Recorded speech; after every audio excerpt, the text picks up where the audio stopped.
اگلی باتیں سنیں. آگے باری تعالیٰ نے فرمایا, ایک سوالیہ جملہ ہے, فرمایا افتمارونہ علی ما یرا, نادانو کیا تم اس پہ جھگڑتے پھرتے ہو جو کچھ میرے محبوب نے دیکھا؟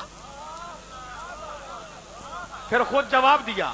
آگے فرمایا وَلَقَدْ رَآهُ نَزْلَةً أُخْرَىٰ, ارے جھگڑتے تو تب جب مصطفیٰ نے ایک بار دیکھی ہوتا. اس نے کوئی ایک بار تھوڑا دیکھا, بلکہ وہ جب پلٹ کے آ رہا تھا اس نے اسے پھر دیکھا. یہ تو قرآن ہے. مولا یہ بھی بتا دے وہ کہاں دیکھا. کہا سن لو, عند سدرۃ المنتہی, جب میرا محبوب پلٹ کے سدرہ پر پہنچا وہاں آ کے اس نے مجھے پھر دیکھا. مولا یہ بھی بتا دے وہ سدرہ کہاں ہے. پوری لوکیشن سمجھا دی. فرمایا اندہا جنت المأوا, وہ سدرہ جس کے نزدیک جنت مأوا ہے. پورا منظر بتایا کیسا سما تھا. فرمایا اذ یغشی السدرۃ ما یغشی, اس سدرہ کو اس وقت ڈانپا ہوا تھا جس شے نے بھی ڈانپا ہوا تھا. اور مولا یہ بھی بتا دے پھر دیکھا کیسے. اگلی آیت میں فرمایا ما زاغ البصر وما طغی, لوگوں پھر ایسا دیکھا میرے محبوب نے نہ آنکھ جھپکی اور نہ حد سے. بتائیں یہ نعت نہیں ہے. ظلم ہوگا جو میرے آقا کی نعت کا انکار کرے.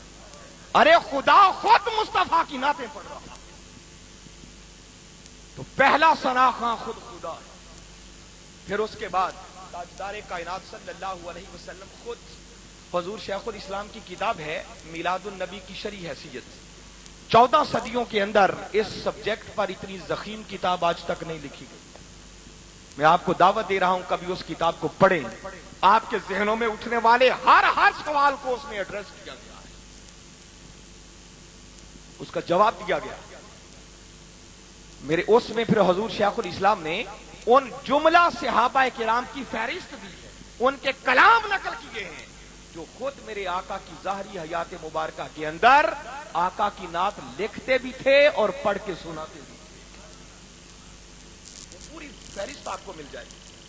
کئی بار ایسا ہوتا صحابہ کرام بیٹھے ہوتے, میرے آقا جلوہ افروز ہوتے, میرے آقا خود نیچے بیٹھتے اور حضرت حسان کو بلا کر فرماتے حسان میرے ممبر پر چڑھ جاؤ, اور میرے ممبر پر چڑھ کر کھڑے ہو کر مجھے میری نعت سناؤ, یہ حکم دیتے.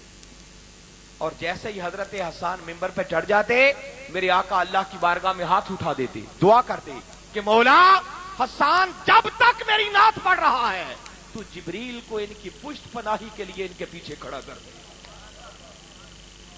اور پھر حضرت حسان نعت کیا پڑھتے, قربان جائیں حضرت حسان کے مقدر پر, ان کے کلام پر اور ان کے بیان پر. میرے آقا سامنے جلوہ افروز ہوتے اور میرے آقا کی طرف دیکھ کر مخاطب کر کے کہتے وَأَحْسَنُ مِنْكَ لَمْ تَرَ قَطُّ عَيْنِي, آقا آپ جیسا حسین آج تک میری آنکھ نے دیکھا ہی نہیں. وَأَجْمَلُ مِنْكَ لَمْ تَلِدِ النِّسَاءُ, اور آقا آپ جیسا جمیل آج تک کسی ماں نے جنا ہی نہیں. خُلِقْتَ مُبَرَّأً مِنْ كُلِّ عَيْبٍ, اور اللہ رب العزت نے آپ کو ہر عیب سے ہر نقص سے یوں پاک پیدا فرمایا ہے کَأَنَّكَ قَدْ خُلِقْتَ كَمَا تَشَاءُ, کہ لگتا ہے کہ اللہ نے آپ سے آپ کو پوچھ پوچھ کر بنایا کہ پیارے تجھے کیسا بناؤ. قربان جائیں حضرت حسان کی اس نعت پر. وہ نعت پڑھتے میرے آقا سنتے. تو نعت پڑھنا یہ سنت صحابہ ٹھہری, اور نعت سننا یہ خود سنت مصطفیٰ بن. اتنی باتوں پر اکتفا کر لیں تو نعت پڑھنا اور سننا بھی کوئی ناجائز کام نہیں. پھر بسا اوقات بعض محافل کے اندر نعت خوانوں کو پیسے دیے جاتے ہیں, ان کے اوپر پیسے ڈالے جاتے ہیں, ان کو نذرانہ دیا جاتا ہے. سن لیں, نعت خوانوں کو دینا یہ بھی کوئی غلط کام نہیں, نعت پڑھ کر لینا یہ بھی کوئی غلط کام نہیں, بشرطے کہ دو باتوں کو ملحوظ خاطر رکھا جائے. اور وہ کیا کہ آنے والا وہ لینے کی نیت سے نہ آئے اور دینے والا دکھاوے کی نیت سے نہ دے رہا. آپ کروڑوں بھی دے دیں تو کم ہے. یہ ظلم ہے جو آج کے دور میں ہو رہا ہے. آنے سے پہلے جو طے کرتے ہیں نا کوئی 10,000 کوئی 20,000 کوئی 30,000 کوئی لاکھ کوئی 2 لاکھ مانگ رہا ہے، یہ نعت پڑھنا نہیں ہے، یہ جہنم کی آگ خریدنے والی بات ہے، یہ ظلم ہے۔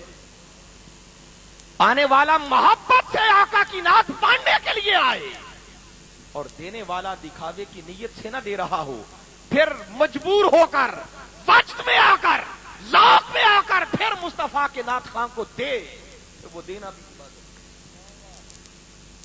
میرے آقا کے ایک نعت خواں تھے، صحابی تھے، حضرت نابغائے جعدی رضی اللہ تعالیٰ عنہ۔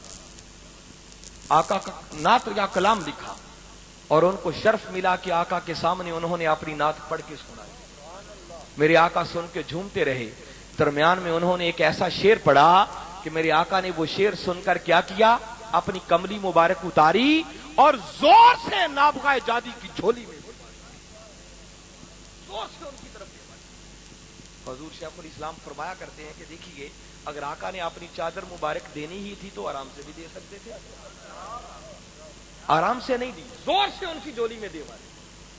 آقا کا اس طرح دینا اس بات پر دلالت کر رہا ہے کہ آقا اس وقت اپنی نعت سن کر ایک وجد کی کیفیت میں،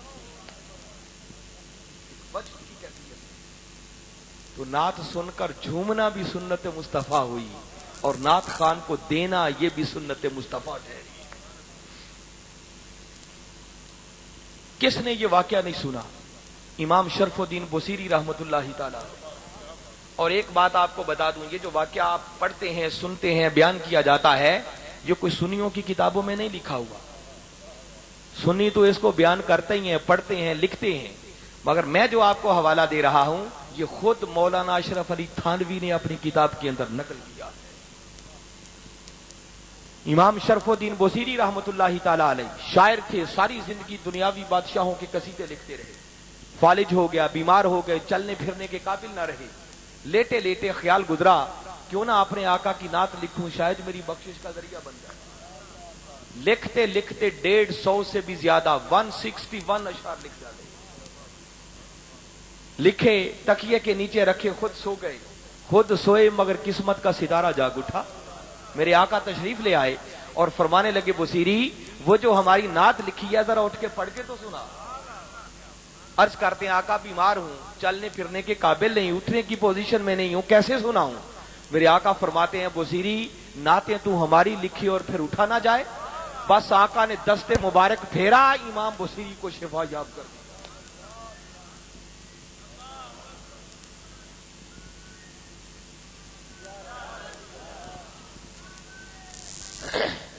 نعت سنائی، میرے آقا سن کے جھومتے رہے، درمیان میں ایک شعر کا مصرع بھول گیا، میرے آقا نے خود مکمل کروا دیا، فرمایا یوں مکمل کرنا۔ اور نعت سن کر میرے آقا اتنے خوش ہوئے کہ جاتے ہوئے میرے آقا نے اپنی کملی مبارک، چادر مبارک اتار کر امام بصیری کو انعام کے طور پر عطا فرمائی۔